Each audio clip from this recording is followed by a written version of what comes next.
So you've joined Skyrim. You see the distant mountains surrounded by mist and scale that make you feel nothing but the wanting for adventure. You come across frost trolls who you feel intimidated and scared by and can do nothing but run away from. You wish you had the ability or strength to take on such menacing creatures like the frost troll or the dragons who are scoured across Skyrim, breathing death and destruction. What about the deadly fox? Or this chicken perhaps?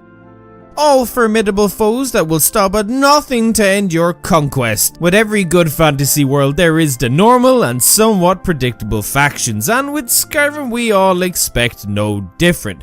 The word guild is an interesting word. It means, by dictionary definition, a medieval association of craftsmen or merchants, often having considerable power. If you are a recurring player of the Elder Scrolls games, then you've come across those groups 100%, since a massive reason players have fell in love with the Elder Scrolls games, well, that's because of the guilds included in the video game. Now, something to take into consideration is how guilds actually work. You probably already guessed this, but you need a group of people who are good at something to make one. With the companions in particular, you have a group of warriors who want to prove themselves in battle, and as well as defeating strong opponents and enjoying the usual banter of Nordic traditions, it kind of all comes together as a nice little community. The Elder Scrolls V Skyrim has a large problem with representing groups and characters and places well. Even though the architecture can make a location distinct, the game engine has limited the graphics and animation to not show us the possibilities of what this boisterous world holds. Examples would be Alduin not coming off as any different than other dragons, the Oblivion Gates not teaming out Daedra but instead 6 or 7. Both of these examples are merely restrictions of the technology within the engine at the time of the game being made. Now, I would like to preface this video by saying that this specific upload has nothing to do with the recently uploaded Companions video by Fudge Muppet. I haven't even turned on the video, as you can see here. I wanted to make a good proper video, and since I did the Companions quite recently on my legendary orc character,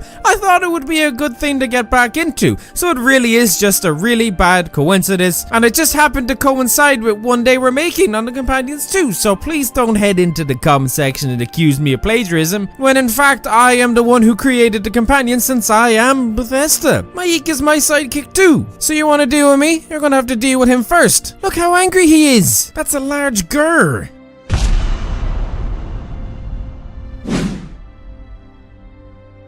So for me, the Companions is quite the sad story, since I loved the Fighters Guild so much in Oblivion. For those who don't know this, the Elder Scrolls 4 Oblivion was my first Bethesda game, and if not for the introduction of this game to me by a friend whilst training for Gaelic football when I was bestowed the ripe old age of 9, well, I wouldn't be here talking to you today, would I? With guilds there comes ranks, and these ranks you may know, the ones that dictate your level of experience within a group. These ranks consist of apprentice, journeyman, master, you know these ranks. Oblivion had a page in its journal dedicated to showing you exactly where you were standing within a faction or guild, and it was great. One of the biggest gripes we all know and share for guilds across Skyrim is how short they are. It almost seemed impossible to come across a long guild questline inside of Skyrim. It felt like there was more to every single guild, which most of us can probably agree. It leaves an overwhelming sense of just not being satisfied with the content given to us. Let me give you an example, since I don't want to just make a point and not back it up. I feel that with a lot of my older decision videos, and more specifically the hardest decisions videos,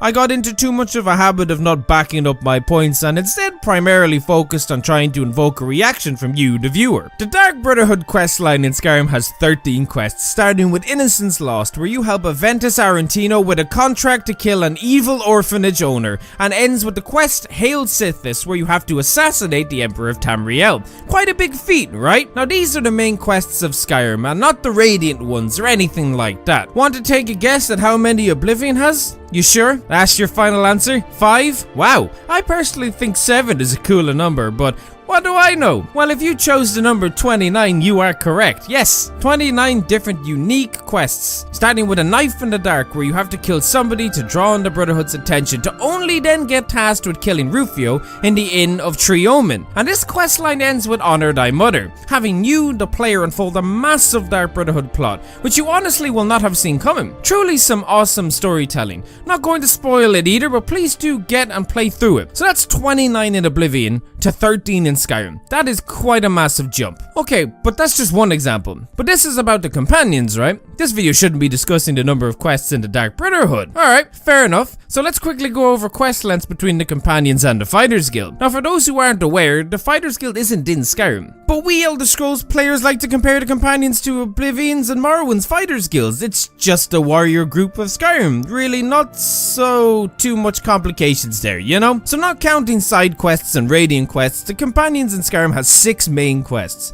starting with Take Up Arms and ending with Glory of the Dead. Oblivion has 19. I'm not too bothered going into the other groups, but I hope this is sufficient enough to show why people who played Oblivion were so disappointed with these groups. So I think it's time we talk about the main problem I have with the guild.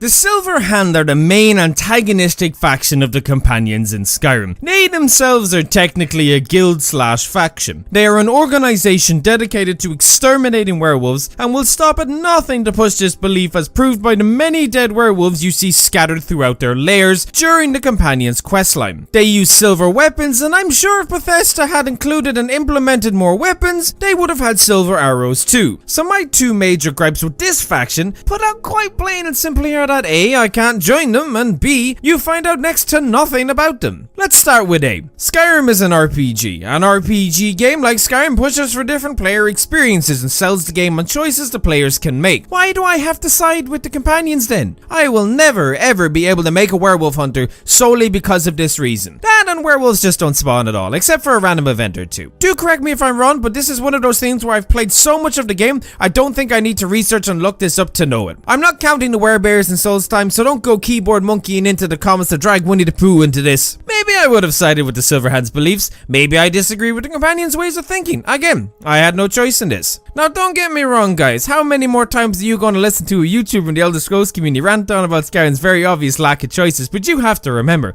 if we don't complain, will it ever get fixed? As well as the lack of choice, we have the lack of knowing too, which brings me to my point B. We know nothing about these guys other than the fact they hunt werewolves and are evil, I guess. I mean, when you have somebody called Krev the Skinner exist, you would assume this, right? I mean, Krev could have a family. He could dislike werewolves for the fact they have killed. And werewolves, they aren't the best thing to be.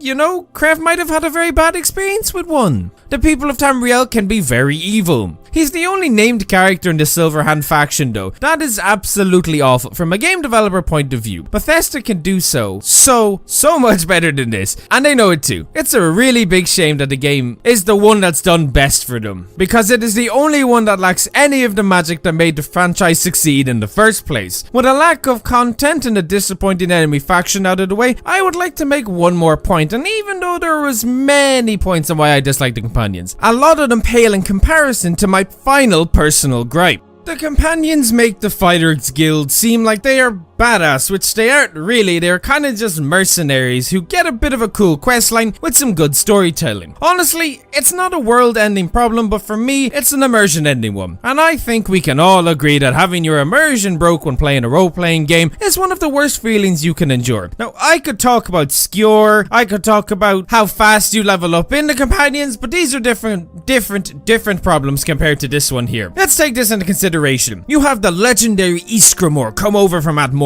to the shores of Skyrim, bringing with him 500 companions to wage war against the Snow Elves and avenge the Night of Tears, an event where the Snow Elves decided to attack the Edmorans in their home of Sarthal, an ancient city in Skyrim. You probably all recognize it from the questline, the College of the Winterhold. I am not sure why I put the word "they" in there. When the companions defeated the Elves, they explored and colonized the lands in an event known as the Return. Hundreds of years later, the companions converted into soldiers for hire, and they could be purchased for wars and yada yada yada. You you know the rest. Mercenaries for hire. Now, funny story. Because they could be purchased for war, shield brothers would end up being pitted against one another, and for these awful reasons, the companions would no longer end up being hired for wars eventually, since it would be quite awkward walking into battle and seeing all Henry boys standing over there waving a shield and sword. Point is, these guys are supposed to be the coolest warriors ever. They were founded by one of the coolest warriors ever, and instead we were given Farkas, and Skjor, and Vilkas, and Kodla. Where are the heroic stories? Where are the epic adventures? All quests in the companions are dull and boring and limited to clearing out Draugr or Silver Hand. There is no magical artifact. There is no powerful entity. There is just a bunch of dudes who don't like big dogs. Maybe this is more personal, but I really don't like this questline. Having finished it for my Legendary Orc series in recent weeks, it dawns on me more and more each time I do it how much I dislike it. But these are my reasons for telling you on why you shouldn't join the companions, and I hope with the information I provided and the reasoning I gathered, it was sufficient enough for you to be influenced by.